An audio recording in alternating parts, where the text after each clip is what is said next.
kita masuki minggu Advent yang keempat, anak-anak bisa lihat korona Adventnya 4 lilin sudah menyala.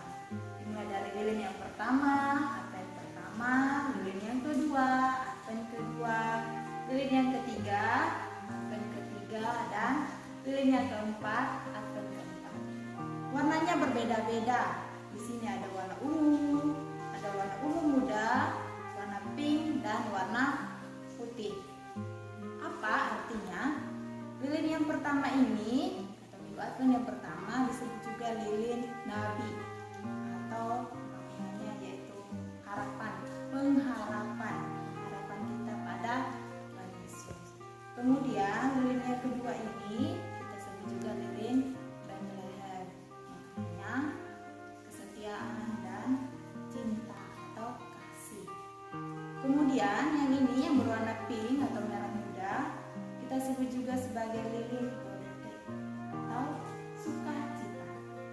Dan yang terakhir yang berwarna putih, yang ini adalah lilin para malaikat. Artinya apa? Kegembiraan dan sukacita.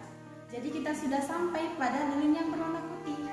Mulai dari sini warnanya semakin cerah ke yang putih, artinya kedatangan Tuhan Yesus sudah semakin dekat dan semakin terang. Seperti itu. Paham ya makna dari korona Advent ini? Kemudian kita akan lanjut dengan cerita kitab suci sesuai dengan Injil hari ini. Sebelum kita mulai pembelajarannya, kita mulai dulu awali dengan doa. Anak-anak siapkan hati, pikirannya, ambil sikap yang baik, sikap berdoa. Kita mulai dalam nama Bapa dan Putra dan Roh Kudus. Amin. Salam Maria, penuh rahmat Tuhan sertamu, terpujilah engkau di antara wanita dan terpujilah buah tubuhmu Yesus. Santa Maria Bunda Allah, doakanlah kami yang berdosa ini sekarang dan waktu kami mati. Dalam nama Bapa dan Putra dan Roh Kudus.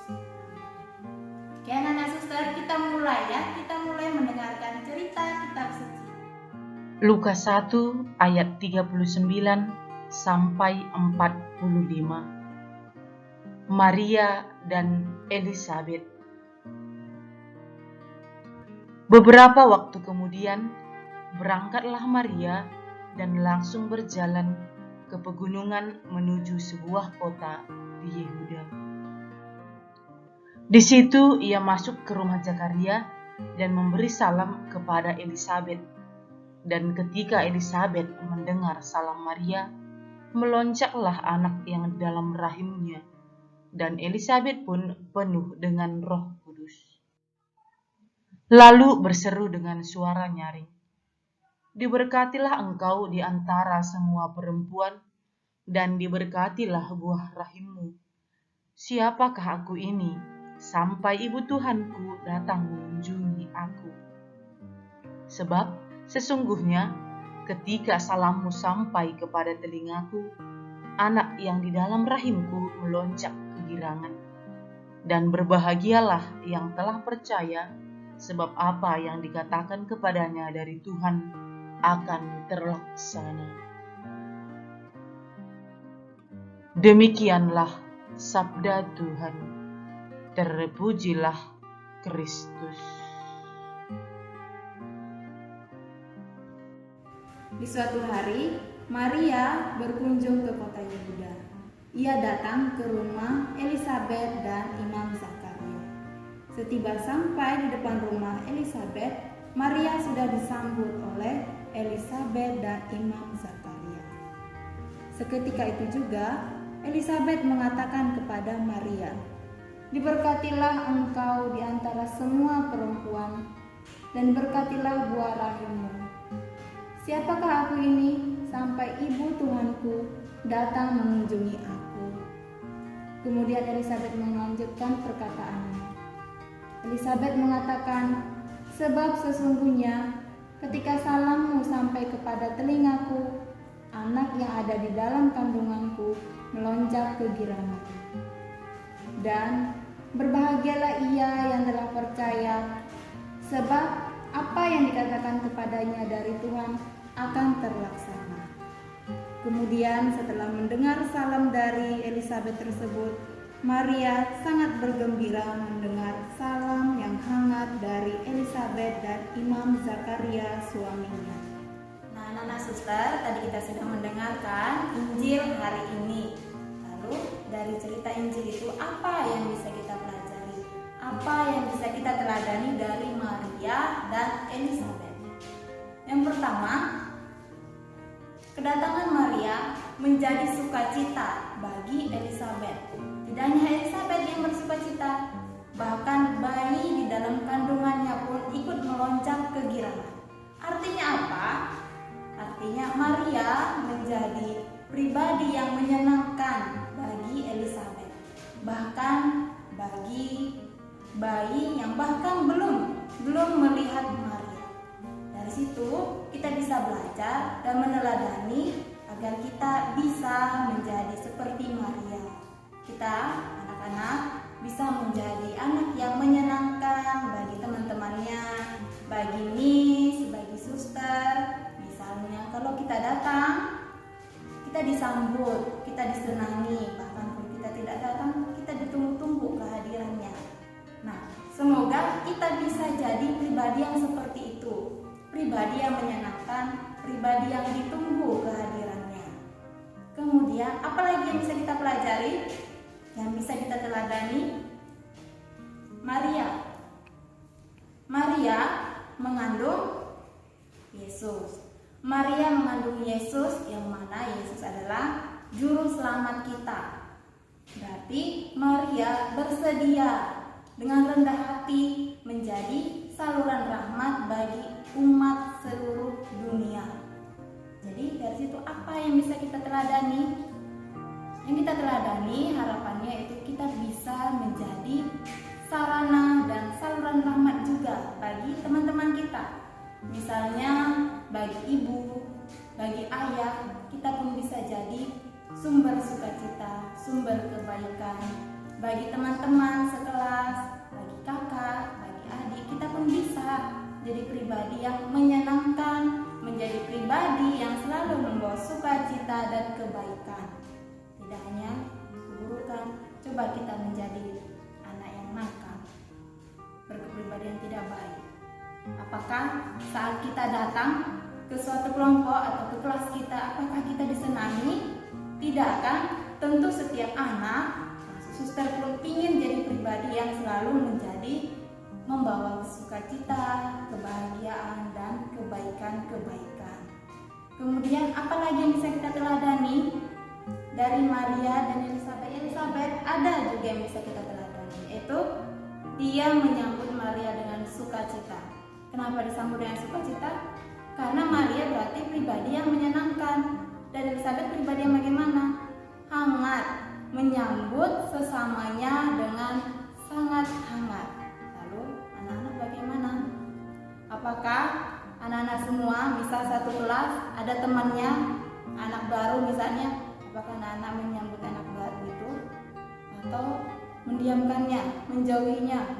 Misalnya anak itu mengalami kesulitan, apakah anak-anak mau menghampirinya, menanyakan apakah ada yang bisa dibantu?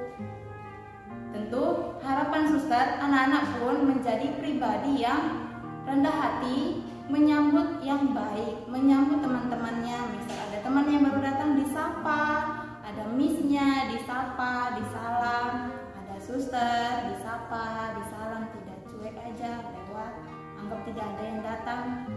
Tidak ya, tapi kita meladani dari Maria dan dari Elisabet. Anak-anak suster, dari kegembiraan Elisabet dan Maria ini saling menerima, saling menyambut. Apakah anak-anak suster juga sudah melakukan hal yang sama? Sudah mempersiapkan dirikah menyambut kedatangan Raja dari segala raja? Nah, dari Advent 1, Advent 2, Advent 3, susternya sudah memberikan pelajaran dari Injil hari tersebut.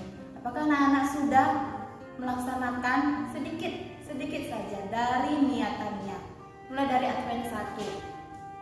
Apakah sudah dilaksanakan niatnya, rencananya